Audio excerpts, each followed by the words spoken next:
Parashat Chaye Sarah. La vie de Sarah, la conclusion de la vie de Sarah, qui est partie de ce monde à l'âge de 100 ans et 20 ans et 7 ans. 127 ans. Vayiyu Chaye Sarah, Mea Shana, Ve'esrim Shana, Ve'sheva Shanim Shne Chaye Sarah. Le Baal HaTurim nous dit que Vayiyu Gematria 37. C'est le nombre d'années que Sarah a vécu avec Yitzhak. Puisque Yitzhak a été enfanté à l'âge de 90 ans, 90 plus 37, ça fait 127 les années de Sarah. Donc l'accomplissement de la vie de Sarah, on le retrouve dans l'esprit de Yitzhak. La Kabbalah dit au sujet de Sarah des choses extraordinaires, que d'un certain point de vue, elle était plus haute qu'Avram. Et d'ailleurs, on le retrouve dans les psukim. Lorsqu'Akadosh Baruch Hu dit à Avram, Kol asher tomar elecha Sarah, Shema bekola, ki beyitzchak yikar elecha Zara. Écoute la voix de Sarah. Sarah avec une intuition supérieure, un roi HaKodesh, supérieur à celui d'Avram. Et c'est tout le sens de notre paracha. On voit comment dans notre paracha, à travers trois parties principales, Vayehu, l'esprit de Yitzhak.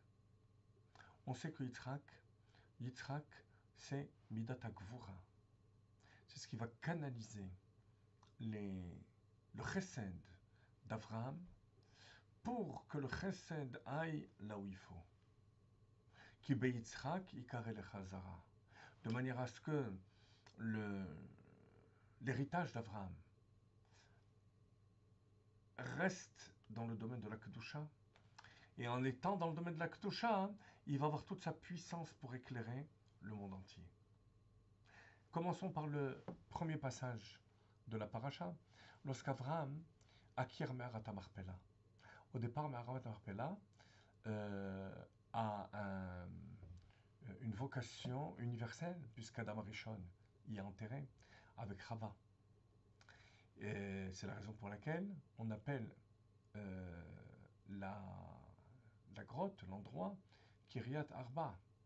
La ville de Kiryat Arba, ce sont les 4 couples qui sont enterrés dans Me'arat HaMachpelah. Adam et Chava, Avram et Sarah, Yitzhak et Rivka, Yaakov et Léa. La mort de Sarah va susciter chez Avram le désir, la volonté d'acquérir cette grotte et d'y enterrer Sarah. Et à partir de là, ça va être l'héritage du Ham Israël jusqu'à nos jours.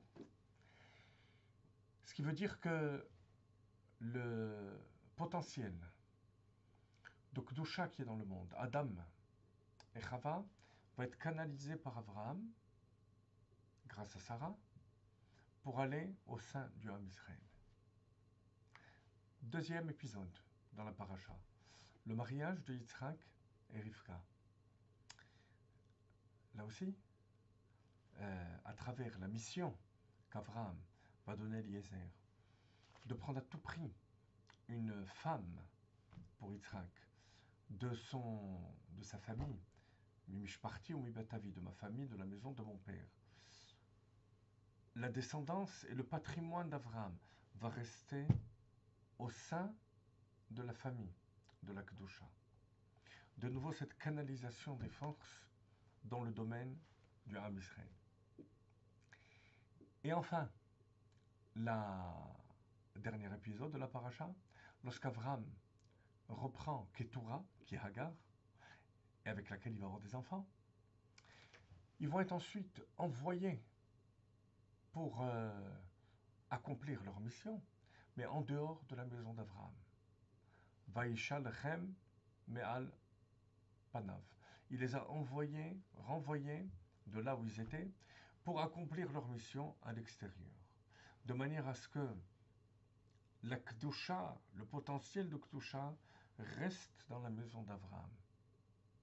Et c'est de cette manière que la vocation du peuple juif va s'accomplir, c'est-à-dire en développant un potentiel de Kedusha à l'intérieur, de manière à, par la suite, le canaliser et l'adapter au monde extérieur. Voilà l'enseignement de Chayei Sarah. Voilà la personnalité de Sarah. Et c'est pour ça que toute la paracha, c'est Vayehiyu. Chayei Sarah, les 37 ans de la vie de Yitzhak, qui est aussi dans cette direction de Gvura, de rigueur, de canalisation des choses, pour accomplir la deuxième signification de Gvura, qui veut dire Tik Borent, pour que toute la quintessence du message divin qui passe par le peuple juif éclaire l'ensemble du monde.